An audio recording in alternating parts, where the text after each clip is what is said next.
Olá, seja muito bem-vindo a mais um vídeo. É muito bom, muito importante saber que tem alguém aqui conosco. Hoje nosso vídeo é dando continuidade à nossa série O Alfabeto da Vida. Chegamos na letra L finalmente, e a palavra escolhida é liberdade. Irei falar da liberdade aqui em dois aspectos. Liberdade no sentido da libertação que Deus opera em nós e, depois de fazer esse entendimento, falar sobre liberdade de expressão, que é algo muito importante. Então, vamos lá. Quando nós olhamos para esse contexto de liberdade, olhando para a Bíblia, que é a nossa regra de fé e prática, nós começamos em Gênesis com o relato da queda. Ali a humanidade perdeu a sua liberdade que possuía na inocência primitiva, perdeu a capacidade de conversar com Deus e de viver no paraíso. O homem perde a liberdade de se alimentar sem o exercício do trabalho árduo e a liberdade de viver sem a vulnerabilidade da morte. Por causa da desobediência, veio todas essas consequências. A mulher perdeu certa liberdade no relacionamento com o homem, a serpente perdeu sua liberdade de movimento e, como representante de Satanás, naquela ocasião, teve a sina da extinção estampada na promessa da maldição. Então, a partir daquele momento de perdas traumáticas que o relato bíblico nos mostra, a história do envolvimento de Deus com os afazeres dos homens tornou-se cada vez uma intervenção para conquistar de volta a liberdade do homem. Quer seja essa liberdade física, quando Deus tira os hebreus do Egito ou da Assíria, ou seja a liberdade espiritual, que é Deus agindo contra o poder de Satanás ou nos libertando do próprio eu. Deus é sempre um instrumento soberano na libertação do ser humano. No Novo Testamento, o apóstolo Paulo é claramente o principal expositor desse conceito cristão de liberdade. Gálatas 5:1, ele vai enfatizar a natureza da verdadeira liberdade como associada à nova relação do crente com Cristo, de uma nova vida em Cristo. Além disso, essa verdadeira liberdade nessa vida não está necessariamente ligada apenas à questão social, embora a prática dessa liberdade, desses princípios, deva também conduzir à liberdade nessa esfera. Por exemplo, quando Paulo escreve a carta a Filemão. Sobretudo, o ensino de Paulo tem suas raízes nos ensinamentos de Jesus Cristo, que é aquele que inspirou Paulo. Há um trecho no ensino de Jesus cujo estudo é imprescindível. No confronto de Jesus com os judeus, ele disse: Se permanecerdes na minha palavra, então vocês verdadeiramente serão meus discípulos, conhecereis a verdade e a verdade vos libertará. Evangelho de João 8, versículo 31. Em resposta, os judeus se referiram à sua ascendência abrâmica, concluindo que sempre haviam sido homens livres, tal como seu grande antecessor Abraão.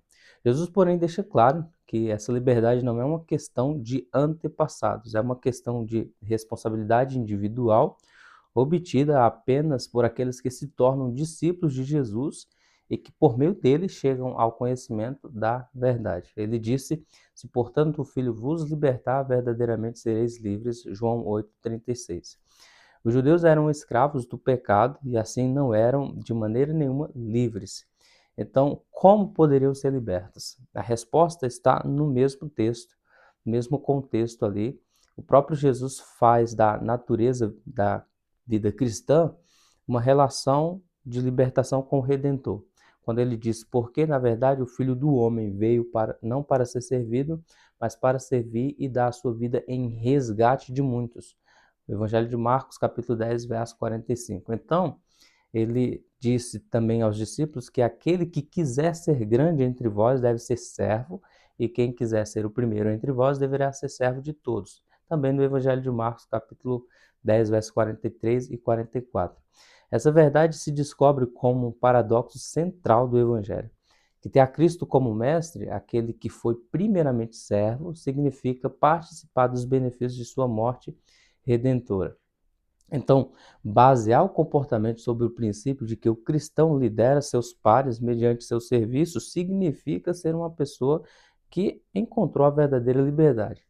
É essa perspectiva cristã pela qual as questões éticas da vida devem ser vistas. Então, nós chegamos na questão da liberdade de expressão. que envolve a questão ética. Mas, afinal de contas, de onde vem a ideia de liberdade de expressão? Será que ela é apenas um conceito moderno ou tem raízes mais profundas? E qual a importância para nós? Qual a importância da liberdade de expressão na nossa vida pessoal e até espiritual? Vamos por partes aqui. Primeiro, a origem da liberdade de expressão. A liberdade de expressão não nasceu de repente, né? Não é uma coisa moderna, mas ela foi construída ao longo da história. Já na Grécia Antiga, já existiu o conceito de liberdade, né? Liberdade para falar com franqueza. Os cidadãos podiam expressar suas opiniões nas assembleias que eram instituídas ali.